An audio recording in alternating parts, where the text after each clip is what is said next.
Hello everyone knowledge welcome to knowledge point. इस video में discuss करेंगे सीटेट 2019 में दिसंबर में जो एग्ज़ाम हुआ था उसमें मैथ्स में जो क्वेश्चन आए थे पेपर वन में उसके सॉल्यूशंस को डिटेल में डिस्कस करेंगे और समझेंगे कैसे उसके आंसर्स निकाल सकते हैं। तो चलिए देखते हैं फर्स्ट क्वेश्चन क्या दिया हुआ है। तो फर्स्ट क्वेश्चन है हमारा the sides of a square is 4 centimetre. It is cut into 4 equal squares. What is the area of each small square? एक वर्ग की भुजा 4 सेंटीमीटर है, इसे काटकर 4 बराबर वर्गों में विभाजित किया गया है। प्रत्येक छोटे वर्ग का क्षेत्रफल क्या होगा? ठीक। तो क्वेश्चन में कह रहा है जैसे सपोज एक स्क्वायर है, ये रेक्टेंगल हो गया, सॉरी। देखिए एक स्क्वायर है, फिर से बना देता हूँ। एक स्क्वायर है बराबर, और इसको 4 भागों में ऐसे काट दिया गया है। तो अगर ये पूरा 4 था तो ये 2 हो जाएगा, ये 2 हो जाएगा। इधर ये पूरा 4 था तो ये 2 और ये 2। तो उसमें एक छोटे स्क्वायर का एरिया बताना है। तो देखिए स्क्वायर का एरिया क्या होता है, साइड का स्क्वायर यानी ये स्क्वायर होता है। तो 2 × 2 कर देंगे, आ जाएगा 4 सेंटीमीटर स्क्वायर। तो 4 इसका आंसर हो जाएगा, 4 सेंटीमीटर स्क्वायर। देखते हैं नेक्स्ट क्वेश्चन। नेक्स्ट क्वेश्चन में दिया हुआ है which of the following statement is not correct. इसमें से कौन सा करेक्ट नहीं है? ठीक है, तो all prime numbers are odd numbers, तो यही गलत है क्योंकि 2 जो होता है वो प्राइम नंबर है और वो इवन नंबर भी है। तो फर्स्ट गलत है, बाकी सब सही है। There are infinitely many prime numbers. Prime numbers infinite हैं। Prime numbers has only 2 factors, ये भी सही है। There are only 4 single digit prime numbers, तो ये भी सही है क्योंकि 4 जो सिंगल डिजिट हैं वो है 2, 3, 5 और 7। ठीक, ये चारों सिंगल डिजिट प्राइम नंबर हैं। देखते हैं next question. A number that is divisible by all the numbers from 1 to 10। तो ऐसा कौन सा नंबर है जो 1 to 10 सबसे डिवाइड होगा? तो देखिए लास्ट से शुरू करेंगे। देखिए ये 2 से डिवाइड हो जाएगा, 3 से, 5 2 7 9, 3 से भी हो जाएगा, 2 से हो जाएगा, 3 से हो जाएगा, 4 से हो जाएगा, 4 5 से 20, 5 से भी हो जाएगा, 2 3 से है तो 6 से भी हो जाएगा। 7 के लिए देख लेंगे, 7 3 से 21, 4 42, 7 से भी हो जाएगा। लास्ट की 3 डिजिट 8 से भी हो जाएगा। 9 के लिए देख लेंगे, 7 2 5 2 7 9, 9 से भी हो जाएगा और 10 से भी हो जाएगा। तो यही वो नंबर है जो 1 to 10 सभी नंबरों से डिवाइड हो जाएगा। नेक्स्ट क्वेश्चन है, आयशा है। आयशा के पास 5 रुपये और 10 रुपये के कॉइन्स हैं और टोटल जो उसके पास कॉइन है वो 25 है। और जो पैसे हैं टोटल, मतलब तो टोटल 25 कॉइन है और उसका अमाउंट जो है वो 160 रुपये है टोटल। तो हमें बताना है कि उसके पास 5 रुपये और 10 रुपये के कितने कॉइन हैं। देखते हैं। 18, 18 और 7 है। ठीक, तो अगर 18 के 5 कॉइन है तो उसके पास 90 रुपये हैं, और 7 के 10 कॉइन है तो उसके पास 70 रुपये हैं। तो 90 और 70 160 होता है, तो यही हमारा आंसर हो जाएगा फर्स्ट वाला। ठीक है, देखते हैं अगला क्वेश्चन। इवेल्युएट करना है 38 में। इवेल्युएट 17.35, सॉरी 17.5 इंटू 3 और -21 डिवाइडेड बाई 7 -3 इंटू 12.5। ठीक, तो इसमें डिमास वाला रूल लगेगा, जिसमें पहले डिवाइड होता है, फिर मल्टीप्लाई, फिर एडिशन, फिर सब्ट्रैक्शन होता है। पहले डिवाइड कर देंगे तो यहाँ पे क्या आ जाएगा 3। तो ये इक्वेशन कुछ ऐसा हो जाएगा 17.5 इंटू 3 -3 -3 इंटू 12.5 हो जाएगा। ये वाला 3 जो वो इसकी जगह पे आया है। ठीक, अब मल्टीप्लाई करेंगे, इसका इससे मल्टीप्लाई कर देंगे और इसका इससे मल्टीप्लाई कर देंगे। तो जब इन दोनों का मल्टीप्लाई होगा तो जो 17.5 से मल्टीप्लाई करेंगे तो ये आएगा 52.5 आएगा, -3 माइनस इन दोनों को मल्टीप्लाई कर देंगे तो आ जाएगा 37.5। ठीक, अब ये दोनों माइनस माइनस है तो इन दोनों को प्लस कर देंगे और ये प्लस का है तो 52.5 माइनस हो जाएगा ये 40.5। ठीक, 40.5 आंसर जो आएगा आपका वो आएगा 12। तो 12 दिया हुआ है, यस दिया हुआ है, तो ये आंसर हो जाएगा। नेक्स्ट क्वेश्चन देखते हैं। 1/6 of the trees in garden are neem tree. देखिए 1/6 पेड़ जो है वो क्या है, नीम है। ठीक, उसके बाद हाफ यानी 1/2, 1/2 जो है वो अशोका ट्री है। उसके बाद रिमेनिंग जो है वो यूकलिप्टस है। If the number of Neem trees is 5, अगर नीम के 5 पेड़ हैं तो यूकलिप्टस के कितने पेड़ होंगे? ठीक, तो देखिए क्वेश्चन में क्या कह रहा है, 1/6 पेड़ जो है वो नीम के हैं। ठीक, लेकिन रियल वैल्यू क्या है, 5 है। तो 5/1/6 इंटू 1 कर देंगे तो हमें टोटल मिल जाएगा, ये 6 ऊपर चला जाएगा तो ये हो जाएगा 30, यानी कि टोटल पेड़ जो हैं वो कितने हैं, 30 हैं। और उसके बाद ये अशोका ट्री का देख लेंगे कैसे होगा। अब 1/6 है तो इसको भी हम क्या करेंगे,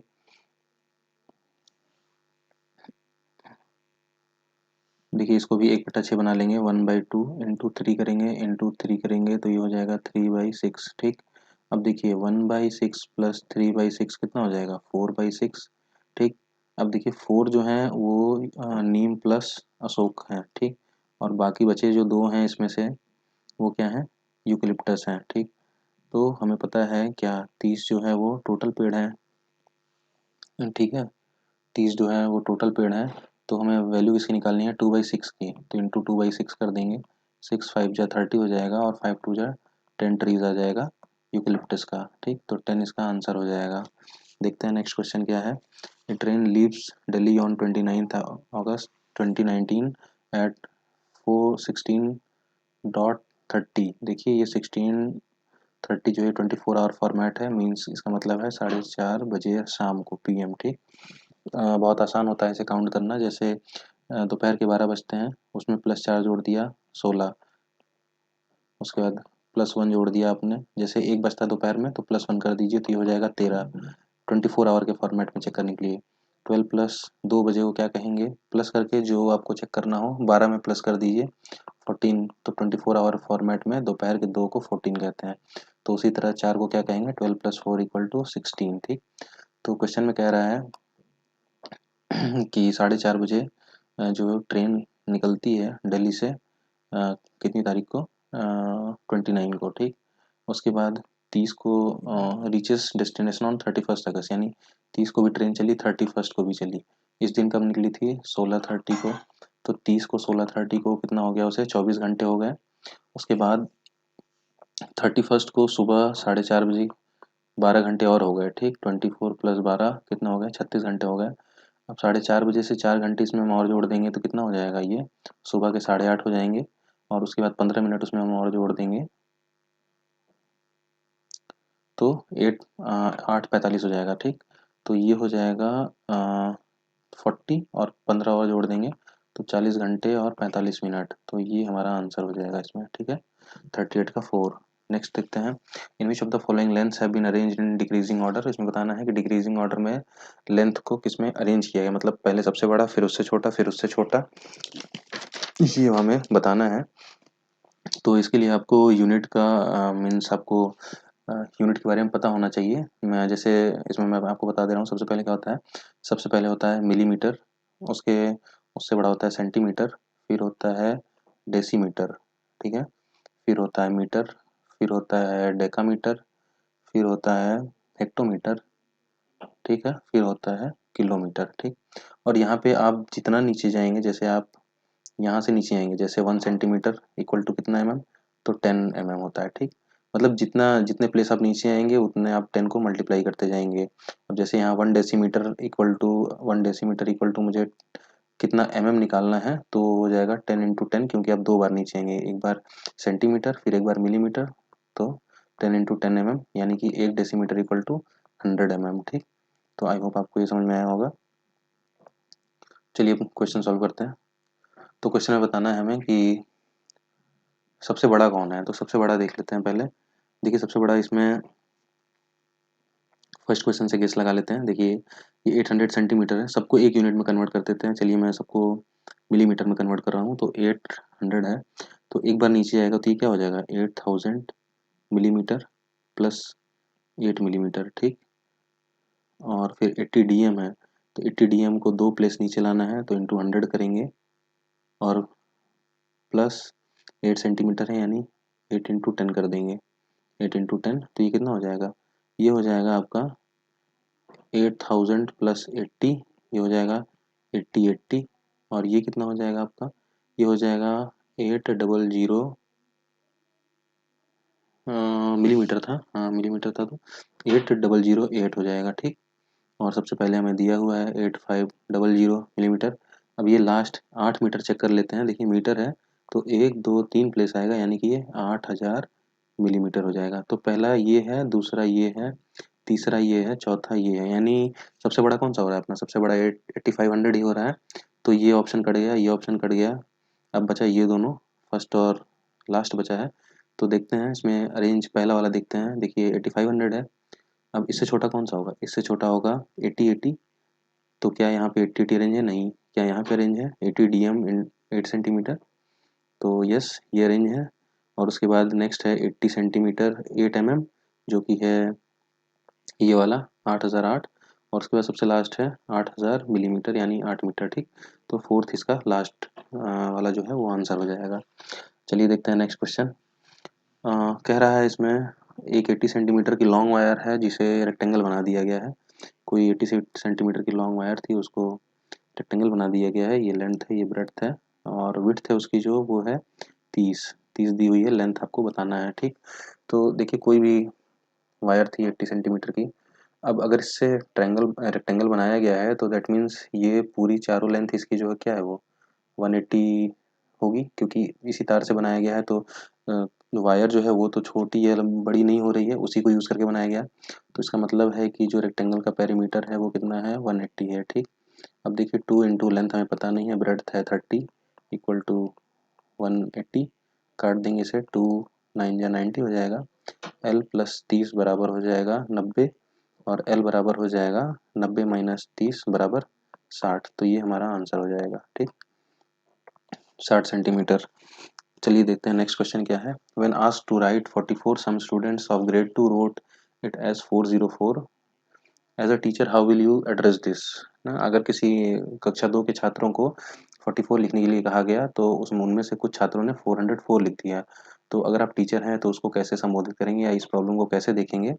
तो देखते हैं फर्स्ट ऑप्शन जो दिया हुआ है, correct their answer in their copies. देखिए उनकी कॉपी में उत्तर सही करेंगे, ये बिल्कुल गलत है क्योंकि इससे उनकी कोई मदद नहीं होगी। Explain principle of exchange using concrete material. उन्हें मूर्त पदार्थ से विनिमय नियम समझाएंगे, ये सही लग रहा है। Group them with those who have done it correctly. उन्हें ऐसे बच्चों के साथ बैठाएंगे जिन्होंने सही किया हो। और tell them to find out correct answer. आप उन्हें बोलेंगे कि सही उत्तर खोजें, तो ये भी गलत है। थर्ड में देखिए उनके साथ बैठाएंगे जिन्होंने सही किया है, बट उससे उस बच्चे को लाभ होगा या नहीं होगा इसकी कोई गारंटी नहीं है। और सेकंड क्वेश्चन इस क्वेश्चन में सही है क्योंकि इससे डायरेक्ट बच्चे को फ़ायदा हो रहा है। डायरेक्ट आप बच्चे को समझा रहे हैं कंक्रीट मटेरियल यूज़ करके, तो उससे उसे बहुत ज़्यादा लाभ होगा। तो चारों में बेस्ट ऑप्शन जो है वो सेकंड है, इसलिए इसका आंसर जो है वो क्या हो जाएगा? सेकंड वाला इसका करेक्ट आंसर हो जाएगा, ठीक है। 41 का सेकंड है। अब 42 में देखते हैं। The main purpose of introducing mapping in primary mathematics curriculum. Primary कक्षा में मैपिंग को इंट्रोड्यूस करने का, परिचय कराने का क्या मतलब तात्पर्य है? पहला, टू प्रमोट स्पेशियल थिंकिंग, त्रिविम विचार क्षमता को प्रोत्साहन देना। टू प्रमोट प्रमोशनल रीजनिंग, अनुपाती विवेचन को प्रोत्साहन देना। To make subject easy and interesting, गलत है ये। विषय को सरल और रुचिकर बनाना। To break the monotony of numbers, संख्याओं को की निरस्ता को समाप्त करना, तो ये भी गलत है। तो जो करेक्ट आंसर है इसमें वो है ए और बी, जो है यहाँ पे थर्ड वाला, ठीक है। अब देखते हैं 43rd। 43rd यानी क्या है? Which of the following topics are part of primary school mathematics curriculum as per NCF.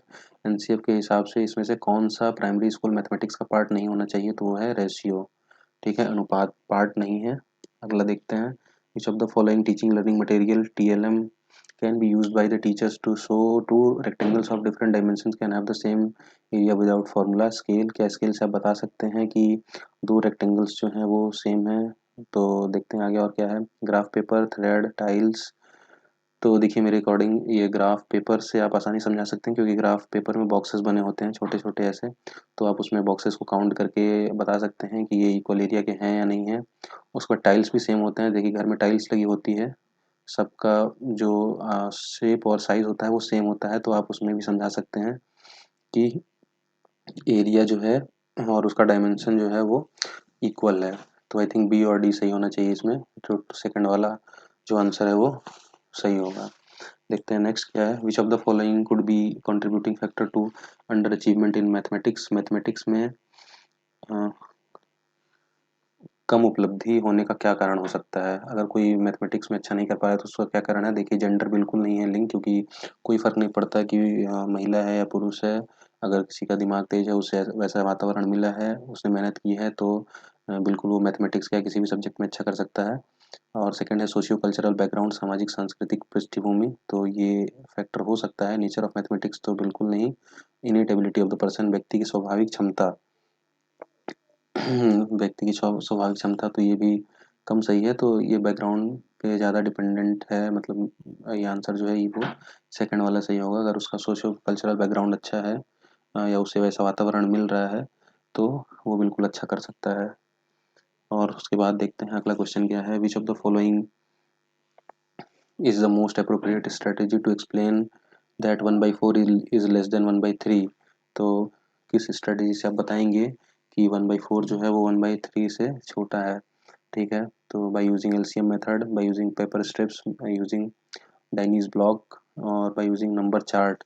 तो इसका जो करेक्ट आंसर है वो है पेपर स्ट्रिप। देखिए आपने पेपर स्ट्रिप ले ली है, ठीक है। अब उसके आपने एक पेपर स्ट्रिप ली, ठीक। उसमें आप अगर एक बार 3 भाग कर दें, 1 2 3, और एक पेपर स्ट्रिप लेते हैं सेम और उसमें 4 भाग कर देते हैं, 1 2 3 4, तो देखिए आप आसानी समझा सकते हैं कि जो ये वाला पार्ट है इसमें जो पार्ट आएंगे, जैसे 1/3 है, अगर इसका जो एक हिस्सा होगा, ठीक है, वो इसके एक हिस्से से बड़ा होगा, क्योंकि इसमें एक में ही 4 भाग किए जा रहे हैं। ठीक है, जैसे एक पेपर है, इसी में आप 1 2 3, है ना, 1 2 3 4, तो देखिए ये छोटा होगा। और इसी सेम साइज़ का अगर पेपर लें आप, ठीक, और उसको 1 2 3 भाग में बाँटेंगे तो देखिए यहाँ पे तो ये इतना ही छोटा है, बट यहाँ पे ये इतना बड़ा है। तो आप ये बता सकते हैं कि जो जिसमें 3 हिस्से होंगे उसका जो एक हिस्सा होगा वो ज़्यादा बड़ा होगा कंपेयर टू 1/4 वाले के। ठीक है, तो इसका जो आंसर होगा वो यूजिंग पेपर स्ट्रिप होगा, ठीक, कागज़ का प्रयोग करके, कागज़ की पट्टियों का प्रयोग करके।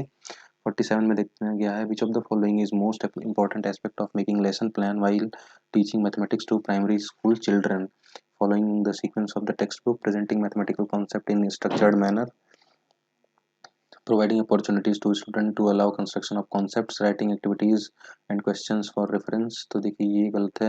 सबसे सही ये है, क्योंकि इसमें बच्चों को अपॉर्चुनिटी दी जा रही है कि वो अपने कॉन्सेप्ट को बनाए और उससे वो चीज़ों को समझ सकेंगे आसानी से। तो ये वाला आंसर जो है वो सबसे ज़्यादा सही है। उसके बाद 48 क्वेश्चन देखते हैं। 48 क्वेश्चन में है which of the following cannot be considered a feature of constructivist mathematics classroom, the role of language and dialogue in the mathematics is given due attention, the teacher acknowledge that student may construct multiple understanding from a given interaction। उसके बाद objective type test items are used as primary means of assessment. और उसके बाद connection between the mathematics and other curricular areas are highlighted. तो इसमें जो सबसे सही है वो थर्ड वाला है।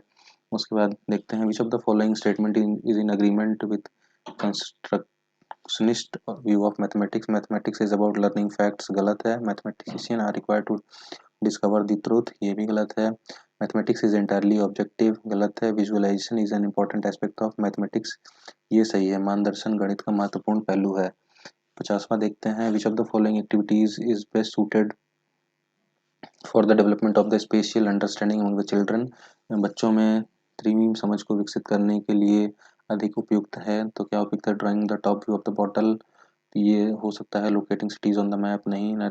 Noting the time of the moon rise, गलत है। रिप्रेजेंटिंग नंबर्स ऑन द, ये भी गलत है। तो देखिए अगर बच्चा टॉप व्यू बना रहा है, बोतल के ऊपरी दृश्य को चित्रित कर रहा है, इसका मतलब वो अपने दिमाग में वो इमेज बना पा रहा है ना, दिमाग में वो इमेज बना पा रहा है कि बॉटल का ऊपरी हिस्सा कैसा दिखता है। वो पहले उस चीज़ को अपने दिमाग में बना पा रहा है, उसके बाद ही उसको अपनी कॉपी में बना पाएगा, इसलिए फर्स्ट वाला सही है।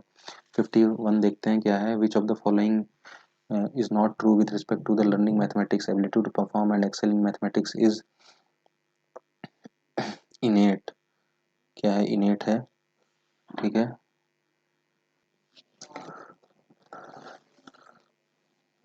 तो देखते हैं इसमें जो ऑप्शंस हैं वो है ability to perform and excel in mathematics is innate, मतलब क्या स्वाभाविक होती है। तो जो सबसे पहला ऑप्शन है यही इसमें गलत लग रहा है, कोई, क्योंकि गणित में उत्कृष्ट प्रदर्शन करना स्वाभाविक नहीं होता है, ठीक है, तो यही इसमें गलत लग रहा है। बाकी तो teachers believe about learners have powerful impact on learning outcomes, ये भी सही है। Student socio economic background impact their performance in mathematics, ये भी सही है। Schools language of instruction can impact child's performance, तो ये सारे सही हैं, ठीक है, बट ये उत्तर गलत है, तो इसीलिए ये वाला ऑप्शन यहाँ पे सही हो जाएगा, क्योंकि यहाँ पे नॉट पूछा हुआ है, ठीक। अगला क्वेश्चन देखते हैं, identify the type of word problem, ठीक। I have 6 pencil, Manish has 2 more than me, how many pencils does Manish have, तो ये क्या कर रहा है, इसमें कंपैरिजन एडिशन हो रहा है, सब्ट्रैक्शन हो रहा है, एडिशन हो रहा है या सब्ट्रैक्शन हो रहा है। देखिए कह रहा है मनीष, आई हैव 6 पेंसिल, यानी मेरे पास 6 पेंसिल है, मनीष हैज 2 मोर देन मी, उससे 2 ज़्यादा बता रहा है, यानी प्लस का कॉन्सेप्ट चल रहा है इसमें, तो कंपेयर कर रहा है और एडिशन हो रहा है, तो फर्स्ट वाला होगा, यानी तुलनात्मक जमा हो रहा है इसमें, ठीक। अगला क्वेश्चन है, which one of the following is not true of Hindu Arabic system, तो इसमें जो ऑप्शन सही है वो होगा the position of the digit in number dictates it's it's value, not बताना है, तो ये तो खैर सही है, तो इसलिए गलत है। It is additive in nature, ये भी सही है, इसलिए गलत है। It follows base two system, तो ये यहाँ पे गलत है, मीन्स ये जो है ऐसा नहीं होता है, इसलिए क्वेश्चन ये वाला ऑप्शन सही है। अगला देखते हैं 54 क्या है, identify a desirable practice for teaching geometry eight primary level, primary level पे हम ज्योमेट्री कैसे पढ़ा सकते हैं, इन चारों में से बेस्ट ऑप्शन चूज करना है। Geometry at a primary level should be limited to recognition of simple basic shapes, सही नहीं लग रहा है। The teacher should begin by giving clear definition of simple shapes and showing examples, children should be given ample opportunities, देखिए बच्चों को मौका मिल रहा है, दैट मीन्स यही सही होगा। Developing expensive extensive geometric vocabulary, नहीं, इससे इसकी कोई ज़रूरत नहीं है, तो ये अपना थर्ड वाला ही सही होगा। बच्चों को प्रचुर अवसर दिए जाने चाहिए ताकि वो दिक्स्थान की अंतर्दर्शी समझ को विकसित कर सकें। अब देखते हैं अगला question, which of the following is an indicator of mathematical reasoning, mathematical reasoning का इंडिकेटर कौन सा हो सकता है इसमें से, तो एबिलिटी टू प्रोवाइड डेफिनेशन, गलत, डेफिनेशन से नहीं हो सकता। Ability to provide justification for a mathematical procedure, ये सही लग रहा है। एबिलिटी टू कैलकुलेट एफिशिएंटली, कुछ जरूरी नहीं है। एबिलिटी टू रिकॉल करेक्ट फार्मूले, ये भी गलत है, तो सबसे सही यही है, तो आंसर आपका यही हो जाएगा। 56 में देखते हैं, market price, the price list of the vegetables in super market is given below, tomato है 1 किलो 40 रुपए का, पोटैटो है 2 किलो 25 रुपए का, कैरेट है 250 ग्राम 20 रुपए का, बॉटल गार्ड है 1 किलो 10 रुपए का, और चिलीज है 100 ग्राम 10 रुपए की, उसके बाद है लेमन 4 पीसेस 10 रुपए के, ठीक। तो आपको नीचे क्वेश्चन दिया हुआ है, उसके अकॉर्डिंग सॉल्व करके बताना है कि इसमें क्या होगा। तो संजय जी जो हैं वो बाजार गए और आधा किलो टमाटो लिया, तो आधा किलो टमाटो कितने का हो जाएगा, 20 रुपए का, क्योंकि 1 किलो का दाम कितना है, 40 रुपए है, ठीक। फिर 1 किलो आलू लिया, आलू 2 किलो का है 25, तो 1 किलो का कितना, 12.5। उसके बाद 250 ग्राम चिलीज, चिलीज कहाँ है, 100 ग्राम है, 100 ग्राम है आपका 10 रुपए का, तो 250 ग्राम कितने का हो जाएगा, 10 और 10 20 और 5 25 रुपए का, ठीक। और उसके बाद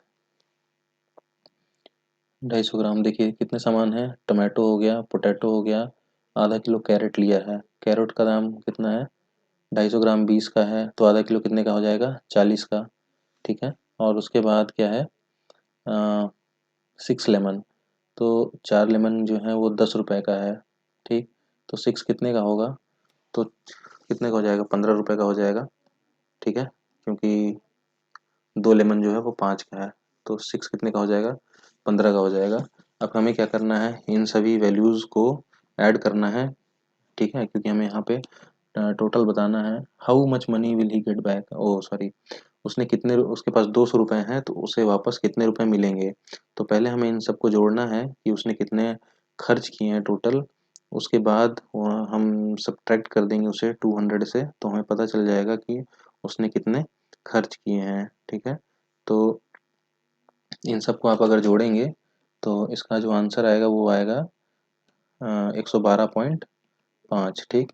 अब 200 में से 112.5 रुपये उसके खर्च हो गए, जैसे आप मार्केट जाते हैं टोटल 500 रुपये 1000 रुपये लेके जो सामान लेते हैं आप, माइनस कर वो खर्च होता है, माइनस करके कुछ पैसे आपके पॉकेट में बचते हैं, तो उसी तरह यहाँ पे 200 रुपये वो लेके गया, 112 रुपये 112.5 रुपये उसने खर्च कर दिए, तो उसके बाद बचेगा कितना, 87.5 रुपीज़ बचेगा, ये आपका आंसर हो जाएगा। चलिए देखते हैं नेक्स्ट क्वेश्चन, इसमें कह रहा है I am a 2 digit number, मैं एक 2 डिजिट का नंबर हूँ जो टेंस प्लेस पे नंबर है। The digits in the tens place, देखिए 2 प्लेस होती है, 2 प्लेस नहीं होती, मीन्स क्वेश्चन के हिसाब से बता रहा हूँ। 2 प्लेस है, टेंस है, ये यूनिट होता है या वंस होता है, ये होता है टेंस, ठीक। The digit in the tens place and the digit in the unit place are consecutive prime numbers, मतलब दोनों आगे पीछे के हैं, यानी दोनों लगातार आते हैं नंबर सिस्टम में। The number of the sum of the digits in the is the multiple of 3 and 4। 3 का भी मल्टीपल है, 4 का भी मल्टीपल है, तो यहाँ पे देख लेते हैं 7 5 12, क्या ये 4 से होगा? नहीं होगा। 3 2 6, 6 से 3 से होगा क्या? 4 से होगा? नहीं होगा। 5 3 8, 3 से नहीं होगा। 3 1 4, 3 1 4, तो ये 3 से नहीं होगा। फिर से एक बार देख लेते हैं इसे। 57 है, 57 है, 57 द नंबर इज, नंबर कौन सा है? 5 7 7 5, 7 5 12, ठीक है। The sum of the digits is, अच्छा sum of the digits 7 5 12 is a multiple of 3 and 4, यानी वो 3 से भी हो रहा है और 4 से भी, तो आपका ऑप्शन जो है वो ये 57 का 1 वाला होगा, क्योंकि देखिए 7 5 12 हो जाएगा, ये 3 में भी आता है, ये 4 में भी आता है, ठीक है। तो आपका आंसर हो जाएगा फर्स्ट वाला। 58 में देखते हैं, पार्किंग रेट है कार का दिया हुआ है रेलवे स्टेशन पे, और यहाँ पे बताया गया है, देखिए 2 घंटे अगर आप पार्क करते हैं तो 50 रुपये, 2 घंटे से 5 घंटे है तो 75 रुपये है, 5 घंटे करते हैं 10 रुपये एक्स्ट्रा, और अप टू 8 आवर्स 10 रुपये per extra hour up to 8 hours, मतलब आपको हर घंटे के 10 रुपये एक्स्ट्रा देने होंगे 8 घंटे तक। जैसे आपने 5 घंटे तक आपने कार पार्क कर ली, उसके बाद अगर 5 घंटे से 6 घंटा हो रहा है तो आपको 10 10 रुपये आप उसमें बढ़ते जाएंगे अगले 8 घंटे के लिए, up to 8 hours, more than 8 hours and up to 12 hours 150 रुपये, ठीक। अब राजीव अपना कार क्या पार्क करता है? अच्छा last option, more than 12 hours to up to 24 hours, क्या होगा? 250। तो देख लेते हैं, राजीव की कार पार्क है 7 AM से, ठीक, 7 AM से पार्क है 4:30 PM तक, सेम डे पे है, तो 7 + 5 कर देंगे तो हो जाएगा 12, +4 कर देंगे तो हो जाएगा 16, और यानी कि 16.5 घंटे, ठीक। तो 16.5 घंटे इसकी जो है वो, ओ सॉरी सॉरी, 16.5 नहीं है, ये हो जाएगा आपका 12 और 4 घंटे, तो 5 और 4 9, टोटल 9 घंटे पार्क है ना। 9 घंटे है तो आपका किस रेंज में आ रहा है? देखिए 8 और 12 घंटे 150 रुपये, तो 150 रुपये इसका आंसर हो जाएगा। अगला देखते हैं, which of the following is the third place, is a third place when the numbers are arranged in ascending order. Ascending order means छोटे से बड़े क्रम में अरेंज करें, तो इसमें से कौन सा थर्ड प्लेस पे आएगा? तो पहले देखते हैं सबसे बड़ा कौन सा है इसमें से, सॉरी सबसे छोटा कौन सा है। तो सबसे छोटा इसमें देखिए यहाँ पे 0 है आगे, तो 0.77 सबसे छोटा है। उसके बाद सेकंड नंबर में कौन सा है? सेकंड में कौन सा आएगा? देखिए सेकंड हो जाएगा, इसमें सेकंड कौन सा हो जाएगा? 7.007, ठीक है। थर्ड हो जाएगा 7.07, फोर्थ हो जाएगा 7.70, फिर हो जाएगा 7.707, थर्ड ये आ रहा है, तो ये हमारा आंसर हो जाएगा। देखते हैं लास्ट क्वेश्चन क्या है। In a 5 digit number the digit at tens place is 8, the digit at tens place is 8, यानी कि यहाँ पे 8 है। At units place is, digit at units place is 1/4 of the digit at tens place, इसका 1/4 क्या हो जाएगा? 2 हो जाएगा। लास्ट में 2 कहाँ पे है? यहाँ पे है, यहाँ पे है। उसके बाद देखते हैं क्या कह रहा है। The digit at 1000 place is 0, 082 कहाँ पे है? यहाँ पे है। 1000 है, सॉरी ये तो 100 प्लेस है, यहाँ पे 1000, यहाँ पे कोई नंबर होगा, तो ये है 0, ये 100 पे 4 है, तो यही हमारा आंसर हो जाएगा 60 का 4, ठीक है। तो ये था सॉल्यूशन सीटेड दिसंबर 2029 मैथ्स पेपर 1 का।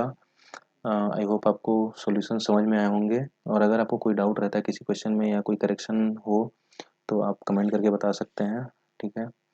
और चैनल को प्लीज़ सब्सक्राइब करें for the updates. Thank you for watching this video.